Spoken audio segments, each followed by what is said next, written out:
Yeah, absolutely. Thank you. And thanks to Kane for that interesting section before this. For me, having been on the other side, it was really interesting to get that perspective. And particularly, I know that some of my colleagues in the role when I was laid off were the security people involved in, you know, getting rid of accounts and offboarding people. And I know that that was particularly rough on them. And some of them did, in fact, end up quitting after the fact. So I do appreciate that these processes are not easy on any side. And if I was looking back, quite frankly, I'm kind of glad I was on this side and not the other side, because I think the chaos that ensues after is probably more difficult to deal with. With that said, I will dive in. So as Ian said, I am Cairo. This is backing up your tech career, building redundancy in the face of redundancy. I will just start with an acknowledgement of the Whadjuk people whose land on which I am speaking from today. And I will extend my respect for them to all Indigenous people across Australia and around the world, particularly the Indigenous people of Palestine, who are currently under attack, as we know it, by their settler colonial overlords. So extending respect to those peoples. Diving in, hello, yes, I am Cairo. Spoiler warning, I'm currently a senior manager at MF and Associates. My previous roles include trust team lead for a software product company, cyber risk advisor for one of the world's largest mining companies. Not that surprising when you consider that I do live in Perth, Western Australia. And also security consultant at a former independent, now part of the CCX Borg consultancy. I have a CISP and a Bachelor of Arts Honours, focusing on politics and international relations. And if you want to make conversation with me, I am happy to talk about all things Stardew Valley, pets. I don't believe in choosing between dogs or cats, love them both, and knitting, which is actually the topic of one of my previous talks. I'm also happy to talk about cyber stuff if you want, and happy to share some spicy takes. I'm going to apologize in advance. I'm recovering from a cold, so I'm a little bit stuffy. It also means I'm slightly under-rehearsed because I wanted to save my voice for the day. So at some points, if I pause, it's because both you or I don't actually know what's coming next, but we're going to roll with it. So the big question is, why am I actually here? As mentioned, I was actually made redundant in my last role. That was in January 2023, so the start of last year. To be honest, it kind of sucked, and I have a lot of feelings about it. Had a lot of feelings at the time, still have some now. And the best way, as we all know, to process feelings is to talk to a bunch of strangers on the internet about it. So here I am. I also felt that, unfortunately, my experience was not particularly unique. It's something that a lot of people are having to deal with, and something a lot of people had to deal with before I was even affected. So hopefully my experience and what I'm about to share will hopefully guide some people who have the unfortunate reality of having to experience it as well. Now, as with all advice, I'm really mindful that it comes from a particular context and is not going to work for absolutely everybody. So just for background, this is my individual context. I'm in my mid-30s. I've been working in cyber for almost 10 years. I live alone with my 2 cats. Unfortunately, despite my urging, neither of my cats have gone out and gotten a job. So I am the sole breadwinner of my household. And I do have a mortgage and a home loan, both of which I service completely on my own. So I don't have any other dependents that I need to worry about, like kids. But I do, I guess, have that pressure of being the only person who is responsible for all of my costs of food and shelter and everything in this capitalist hellscape. With that said, I recognize that everyone has a different threat model and a different risk appetite. So if any of the advice that I'm talking through here doesn't ring true for you or doesn't feel applicable, please feel free to completely disregard it. Take what is useful for you and leave anything that's not. I will also give the standard caveats. I am not a lawyer. Please get actual legal advice, particularly on employment matters if you need it. I'll also say I'm not a tax accountant. So if you want tax advice, also recommend speaking to the appropriate professionals. So diving in, this is the bit where I just ramble a bit about myself. So for context, I was working for a software product company prior to my current role. I'd been there for 18 months. In the 18 months that I'd been there, I had been promoted from a senior advisory role into a team lead role. I'd expanded my team by 100%. which basically means I added one more person in addition to myself. And in that time, we had aligned to ISO 27001. We had rolled out all the policies, built the governance processes, rolled out all of that, rolled out risk management processes and risk management governance. We also rolled out a cybersecurity awareness program, cybersecurity training, and a whole bunch of other stuff. And then we managed to actually achieve ISO 27001 certification in December 2022.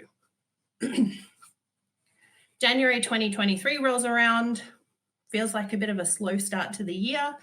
I've written my yearly plan for 2023, but I'm not getting a lot of responses on them. No one in senior leadership seems particularly interested in talking to me. Starting to feel increasingly isolated. One Tuesday morning, towards the end of January, I'm woken up at 6 o'clock in the morning, woken up by my cat, in fact, and can't get back to sleep. So I figure, well, can't get back to sleep. I work for a company that has people all across the world in a variety of different time zones. I might as well just jump on my laptop, fire up Slack, and have a look at what's happened overnight and have a think around what I'm actually going to be doing that day. Fire up Slack. Suddenly it becomes very clear what I'm going to be doing that day. There is an announcement in the announcements channel in Slack from our CEO. This announcement says that they are cutting 13% of the company, which amounts to about 32, 33 people.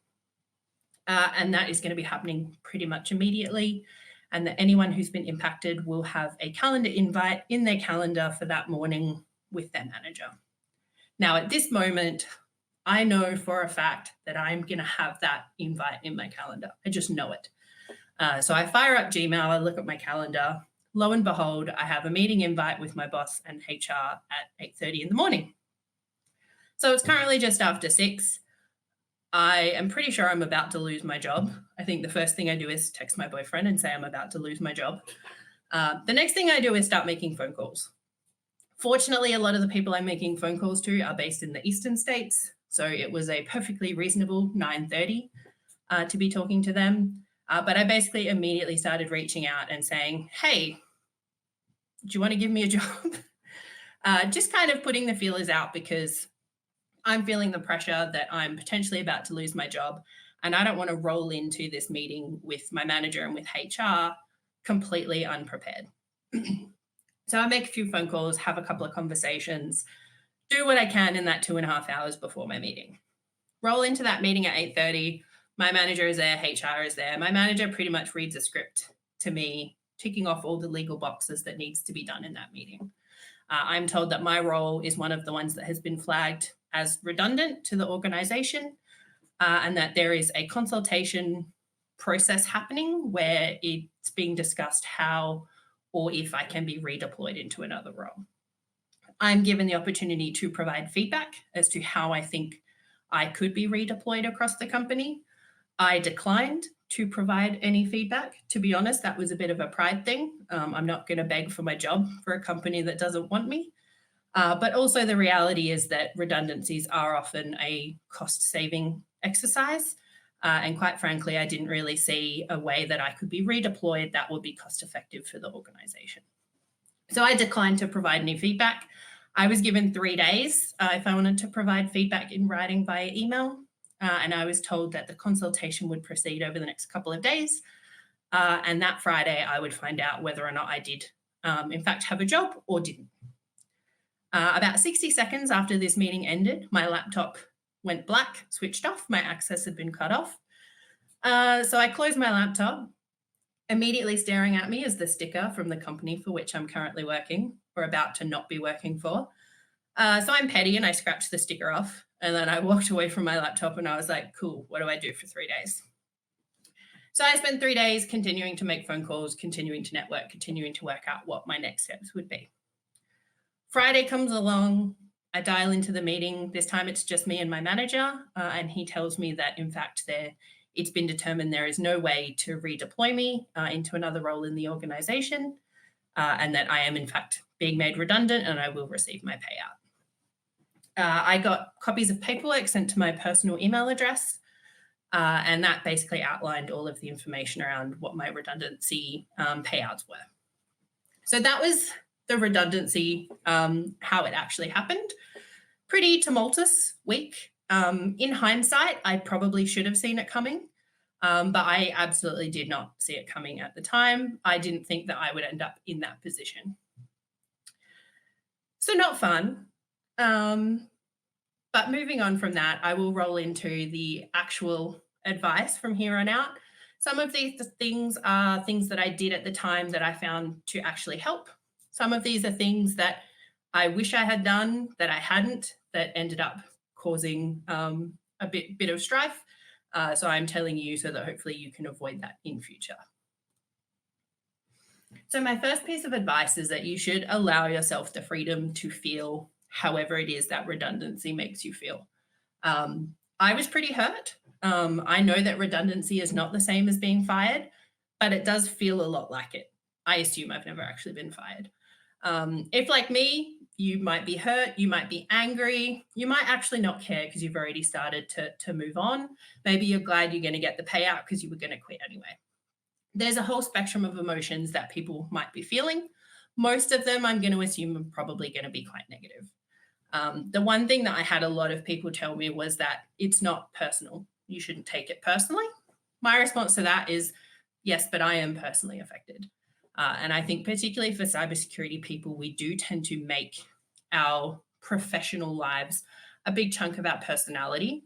And to be told that the job that you're doing is not required, is redundant, we can just cut it and move on, can be quite a blow to take.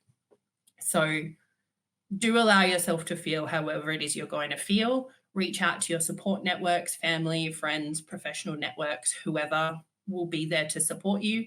Do that. Don't be ashamed to ask for help. It is also stressful as hell. This is, a capitalist hellscape in which we must exchange money for shelter, safety, food, and having any kind of uncertainty around that is going to be super, super stressful.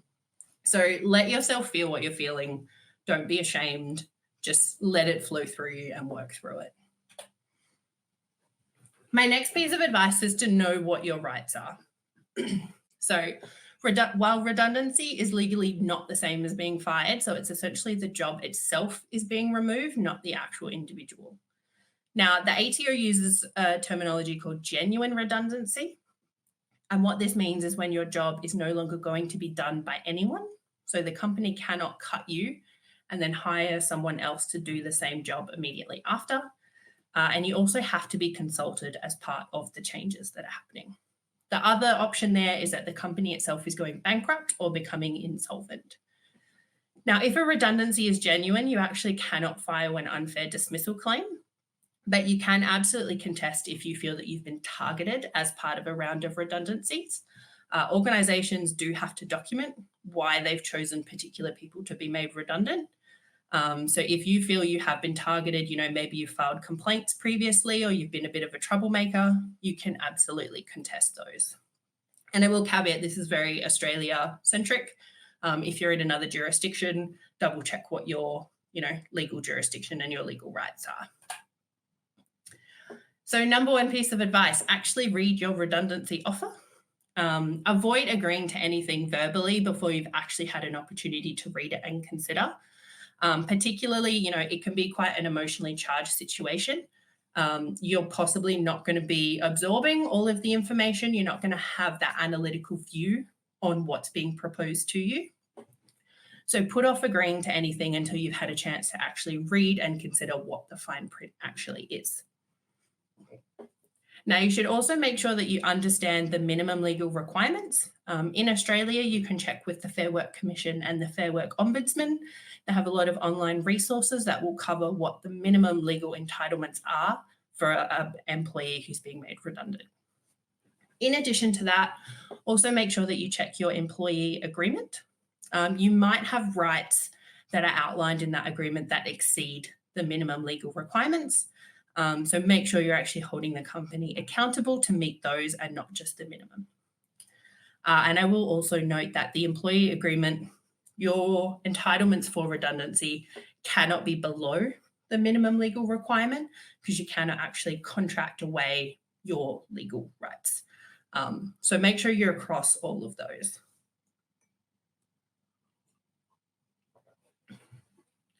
I will also encourage everyone to check up on the tax implications of a redundancy payment. One thing that I actually had no idea about at the time was that there is a big chunk of redundancy payments that are tax-free. There is a limit to it, and it is dependent on your years of service. If you want to go to the ATO website, it can be a bit tricky to navigate to find what the actual dollar values are, and they do change each financial year.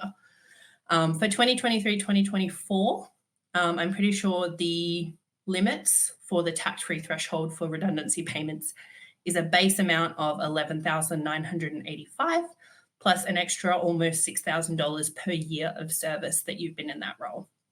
That is tax-free. So when I actually got my redundancy payout, I had no idea about this, and my payout actually ended up being larger than I expected because about half of it was in fact tax-free. Again, not an accountant, so do check up on how that fits into your personal circumstances. This is the part where I get a little bit leftist. I'm not going to apologize in advance, but I do encourage people to join their union. One thing I hear a lot from cybersecurity people is that because we are often quite highly paid, we do not need to join a union because we can't be exploited. You know, if you're on 150, 180, 200K a year, you're obviously getting paid enough so you can't be exploited by your employer. I would say that is patently false. Cybersecurity people, even when high paid, can absolutely be overworked, can be incorrectly compensated, and can be victims of things like harassment or bullying, particularly marginalized or underrepresented people. The other thing to consider is that because cybersecurity roles do often tend to be quite highly paid, that means we can be first on the chopping block when it comes time to do layoffs that are related to cost-saving exercises, particularly if the role that you're in has a really long and windy line to draw to any kind of profit or sales making part of the organisation. So something to keep in mind. In Australia, the union dedicated to IT professionals is Professionals Australia. An annual membership is just over $800. They have pretty significant discounts for students and other groups. And if you refer friends, you can also get discounts as well. If you're in a position where you're being made redundant, you can call your union for legal advice. One of the things I did was actually call up Professionals Australia, who's my union, and get general advice from them around what my entitlements were as part of a redundancy. Another service that they offered to me, which I didn't use at the time, but they do have available, is you can provide them copies of your employee agreement and your redundancy offer, and they will have an employment lawyer review it and talk you through it and provide you advice. And that's a free service. It's included in your union membership fees. And I will also say that even if you yourself don't use these services, your membership fees do fund these services for other people who are in similar situations. So at the very least, you can comfort yourself that those services are being provided to others. I know that maintaining your network is pretty standard advice. It is a good thing. LinkedIn is great for this kind of thing, as kind of cringy as it is a lot of the time. One thing I will encourage people to do is look kind of beyond the standard of LinkedIn and kind of, you know, ASA meetings and those kinds of things, and actually connect with people that you like as people and build up a network that actually fits your values and allow you to be your whole self, rather than just your, you know, work persona who sits around and says, yes, I love capitalism. If you build those networks with people who actually know you and connect with you on that level, it makes it a lot easier to, if you do, for example, need to find a new job, you can know that any roles or organizations that are being recommended to you from that network are probably also going to align with your values and allow you to be your own self. You're not going to end up working somewhere that's, you know, not inclusive or not diverse or just grinds people into the ground. So I really encourage people to use non-traditional platforms. Even the ComfyCon Discord, there is a jobs channel. There's a whole bunch of channels. You know, Ian's been talking about it all weekend. There's a whole bunch of different channels where you can go and you can connect with people on things that are cyber related or are more personal. And building out that connection will help you if you do end up in the situation where you need to find a new job. the one thing that I did when I started looking for a new job was I actually dived into the jobs chapter in the ComfyCon Discord. And someone who I'd never met before, who didn't know me from a bar of soap, said, yes, I can absolutely help you. And he did. He introduced me to a bunch of people. He had no obligation to do that. Again, we'd never met. He didn't know if I was some kind of maniac, but he took the time to do that. So, and one of those people actually ended up offering me a job, and that's how I ended up where I am today. One thing I will throw out as well is do make sure that you have alternative methods of contacting any work colleagues that you want to stay in touch with. I personally am absolutely terrible at saving people's mobile numbers or doing stuff like that. And it's really easy when you just, sign onto your work laptop and you've got Slack or you've got Teams. And that's just how, you talk shit, you share memes, you do whatever with your colleagues. It's really discombobulating to have that disappear and suddenly think, wait, how am I going to keep in touch with those people? When I was made redundant, I had some of my colleagues reach out through Twitter DMs. I had some reach out through LinkedIn messages. But there was just that weird kind of disconnection where I was like, some of these people I would like to keep in touch with, particularly my boss. I needed a reference. And I was like, I don't actually have his personal details. And I had to email him at his company email address that I had just been made redundant from to be like, hey, can you please do a reference for me? That's kind of weird. So there's something I got burned by, and I do recommend actually, being a bit diligent, saving the contact details of the people that you want to keep in touch with. Talking this, I think Kane kind of mentioned some things around, data, making sure, people's hardware is locked down and that kind of thing. Definitely something I experienced, as soon as my initial meeting was over, my access was cut. And at that point, I realized that I did, in fact, have some personal documents on my work laptop. I worked for a company that was not super strict around how we used our work laptops. We were kind of encouraged to use them for whatever, and there wasn't a lot of monitoring. Part of the irony is I helped roll out the MDM that was then used to cut my access to my laptop. But I was also in a situation where my personal laptop had died. There was some legal stuff that I had to do, and I used my work laptop to do it, which meant that I didn't have access to those documents once my access to my company stuff was cut. It also means if there's anything else, and I'm absolutely not encouraging anyone to commit theft of intellectual property, but if there is anything that you had on that computer that you would like to retain, you would not be able to access it. And also, if you do manage to gain access after that date to retrieve some of those documents, you will absolutely be monitored. There will be a spotlight on you. So you can't actually, take anything that might even appear untoward. So best case scenario, don't store anything on your work laptop that you need to keep. If there is stuff on your work laptop that you would like to keep, well before you're in the position where you're becoming redundant or looking to quit, make sure you are storing that externally and you are regularly updating it. This is probably my final piece of advice, and it can be a little controversial because I know that not everyone has the capability to do that, particularly at the moment with, the Cozy Lives stuff that's going on at the moment. But I 100% recommend everyone maintains a fuck you fund. For anyone who doesn't know what a fuck you fund is, it's basically a stash of money that you set aside that will enable you to leave a job or an employer for any reason. Those reasons can include things like moral objections to work that you're being asked to undertake or particular clients you're being asked to work with. It can be related to poor working conditions, harassment or bullying, burnout, pretty much anything. It just gives you that freedom that you're not stuck with, the burden of your economic reality. You're not stuck in that role doing things that you don't want to be doing. So maintaining that fuck you fund, about 3 to 6 months worth of living expenses that's socked away, will give you that freedom to, if you need to, you can walk away. Or in this case, where it was not me saying fuck you, but it was me the one getting fucked, having that stash of money, really, really useful to kind of assuage some of that economic stress and give me the comfort that I was going to be able to continue paying my mortgage and not lose my place of residence while I work to find a new job. Also really useful if you are in any kind of cohabit. So we will see what is happening. Yes, you just dropped, Cairo.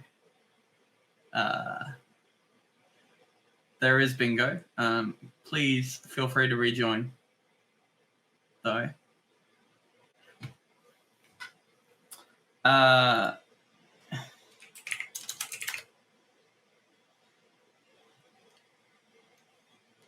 this is awkward. I'll bring on Shannon. Hello. Yeah, I was just about to message you, say I'm here. Yeah, I basically saw that happen and thought it was me. And no, it was all of us. And saw that it was in fact someone else. So it's okay. Cairo is reconnecting. Yes, we will bring her back for more potato recipes and wisdom. On what she was talking about, and maybe this is, I actually talk idea for Lydia, Cyber Mum, for next time. Can't see the book. I know. How am I going to get closer? Oh, it's just a guy and a dog. That's just a man with a dog. But it's Barefoot Investor. Barefoot Investor. And it does go through having, like these separate buckets. And he doesn't call it the Fuck You Fund. He does call it the Fire Extinguisher Fund. But I think it is something really important for people to keep in mind as they're working through their career. That, we are pretty privileged for the most part to be working in cybersecurity and having fairly good salaries. Make sure that you put some of it aside because you just never know what could happen. Interest rates going up, that kind of thing. So welcome back. I'm on my phone now. I don't know what happened. Oh, good. We don't know either. You kind of see you. It froze about 5 minutes before, like for a few seconds, and I rejoined. And then, it completely went then. I thought it was us. You were at the end of talking about FU money, though. Okay. Do you want me to finish or do you want to? You are welcome to finish. Of course. Finish, all please. Right. I had literally one more slide, so I'll just talk to it. I can share the slides later. Apologies for the technical difficulties. So I guess my final slide was just really around my happy ending. I had a little joke on there for you, Ian, about not that kind of happy ending because I knew you'd pick up on it. But essentially, I ended up spending 3 months and 3 weeks unemployed. My redundancy payout covered most of that. I ended up going to Italy for 2 weeks while I had that time off because fuck it, YOLO. That's what I used the extra money from my tax-free portion. That's what I spent that on, going to Italy, which then led to a bit of stress when my work start date got pushed back by about 3 weeks due to some bureaucracy. But, we ball. Since starting my new role in April last year, I've been promoted from manager to senior manager, and I now have a team of 6 people reporting to me. And my workplace last year actually won the AWSN Best Place to Work Award. And I'll just wrap up by giving a shout out to Cole Cornford. He's the person who, when I dived into the ComfyCon Discord and said, who wants a GRC person? I need somewhere to go. Cole reached out to me, made some introductions. He had no idea who I was, apart from the fact we ran in similar circles. So he had no obligation to actually help me, but he did.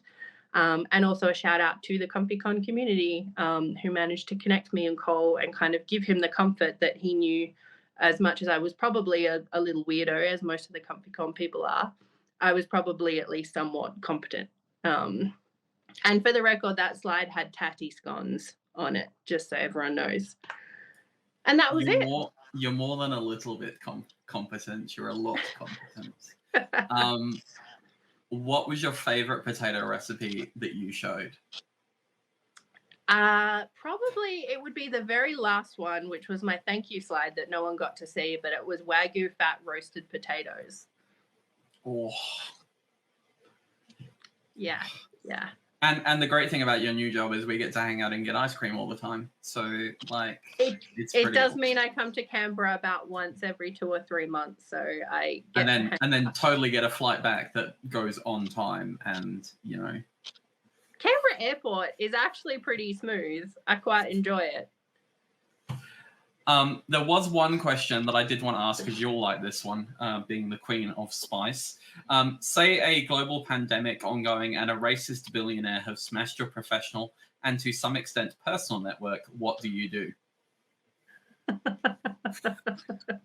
Burn the system to the ground. I mean, it's a fair comment. Also, I just want to show you all my mug. It says you're doing a good job and your hair looks nice. And it makes me really happy. That is an amazing mug. Yeah. I think a lot of people were like talking in the chat about how they had experiences, not similar experiences, I would say, but like experience redundancy and all these kind of like similar ideas. So definitely a lot of people, like I'm going through like 4 or 5 pages worth of like chat. So there's definitely a lot of interested people there. So thank you very much for talking. Some of the weird stuff is like you go on LinkedIn in the weeks after and you see people that still work there talking about like how great the company is or how they're doing some kind of back to base and everyone's going to Spain. And it just like makes you that little bit angry. So yeah, there's lots of feelings to work through. And I will dive into the chat and answer any questions or chat to whoever wants to chat. Thank you as always, Cairo. It's always a spicy conversation with you. Thank you. And I apologize for the technical difficulties. I'm going to go restart my system, I think. Hopefully some people got some bingo on that one. Yes, there was a discussion about bingo cards at that point. Wonderful. I am glad to have been of service. Thank you.